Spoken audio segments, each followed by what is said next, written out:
ब्रज में कभी जाओ और यदि कोई गौ पालक गौ चराते भाई आपको ग्वारिया दिख जाए ना, तो एक बार मेरे कहे तो बापू प्रणाम जरूर करियो। एक जगह कथा में पढ़ रहे हो, बहुत ध्यान से सुनियो। नंदगाम में एक बाबा रहते और वे बाबा नंदगाम में रहते और मधुकरी मांग करके वहीं भिक्षाटन करके रहते। उन बाबा को नियमों जो भिक्षा लेके आते ना, वहां में पाते वही समय एक कुत्ता उनके पास आ जाता। बाबा बाकू भी मधुकरी पवा देते, थोड़ा सा भाव जो बचता बाकू दे देते। उनको लगती भैया ब्रज को कुत्ता है, जो कोई संत ही होगा, मधुकरी को या को भी अधिकार है, तो बाबा नित्य पवाते। एक दिन बाबा कहीं चले गए, वहां 2 दिन लग गए, 2 दिन तक बाबा आए नहीं।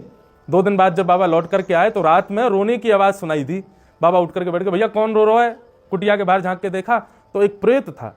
वो प्रेत बोले महाराज जी, आपकी झूठन और ब्रजवासियों के घर की मधुकरी, इसको पाकर के मैं अपनी योनि से निवृत्त हो रहा था, परंतु 2 दिन तक आप यहाँ रहे नहीं और मुझे मधुकरी प्राप्त भई नहीं, मैं तो फिर से प्रेत योनि में ही रह गया। मतलब वो कुत्ता कोई और नहीं था, वो एक प्रेत था जो उसके रूप में नित्य आता था और आकर के वो मधुकरी प्रसाद ले रहा था निवृत्त होने के लिए अपनी योनि से।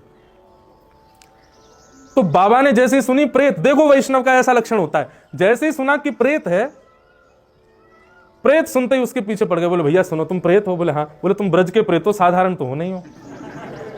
तो बोले हाँ है तो ब्रज के प्रेत। तो बोले तुमको ये पता होगी कि श्याम सुंदर कहाँ है? प्रेत बोलो हाँ पता तो है। तो तुमने दर्शन किए? बोले इतनी योग्यता कहाँ महाराज जी, प्रेत हैं तो प्रेतों को इतना तो पता होता है कि देव कहाँ घूम रहे हैं। बाबा चरणन में गिर गए, बोले मैं तेरी मुक्ति की जिम्मेवारी मैं ले रहा हूं, तो मुक्त करा दूंगा, तू बस इतना बता दे श्याम सुंदर कहाँ है। तेरे पांव हाथ जोड़ू भैया, तू मुझको बता दे श्याम सुंदर कहाँ है। तब वो प्रेत बोले बाबा ये नंदगाम तक दूर जाओगे ना, मैं बता रहा हूँ ठीक है, सुन लियो? बोले हाँ बता दे भैया। बोले नंदगाम तक दूर जाओगे ना, तो वहां शाम के समय कछु ग्वारिया गैया चरा के लौटे। बोले हाँ। तो बोले उन ग्वारियान के झुंड में एक नेक 100 बालक और चले पीछे पीछे। बोले हम भाई। तो बोले बाबा वही के पाम पकड़ लियो, वही ठाकुर जी हैं, वही ठाकुर जी। बाबा ने कही तेरी मुक्ति की जिम्मेवारी मैं ले रहा हूं, तू यहीं डट जा, मैं अभी आऊं। और बाबा गए, शाम को समय भयो, महाराज झाड़ी में छुप के बैठ गए। इतने में ही गैयान को झुंड आयो और गैया जा रही और गैयान के पीछे बड़े बड़े महाराज सिर पर पाग वाग बांध करके ग्वारिया जा रहे। इतने में ही नेक सी गैया बछिया जा रही और उन बछियान के बीच में गद मदरासो नेक 100 एक सांवरो सो लाला। उन गैयान ने हाँकते हुए चल लो। बाबा गए और बाबा ने जाकर के बाकी पाम पकड़ लिए। अच्छा वो था ग्वारिया का बेटा ही, और बाबा को तो वह प्रेत की बात पर विश्वास, बाकी चरण पकड़ लिए। बोले अरे ठाकुर जी मुझ पे कृपा करो, मुझ पे अनुग्रह करो, आज बड़ी मुश्किल से मुझ को मिले हो, अब ना छोड़ूंगा। अब तो वो बालक रोवे, अरे मैया तो मारेगी, बाबा कहाँ कर रहे हो? अरे मेरे पामन को छोड़। बोले ना तुम ही ठाकुर जी हो, मुझको पूर्ण विश्वास है, तुम ही ठाकुर जी हो, तुम ही मेरा जीवन उद्धार करोगे, तुम ही मेरे लाला हो, तुम्हारे चरणन में प्रणाम करूं।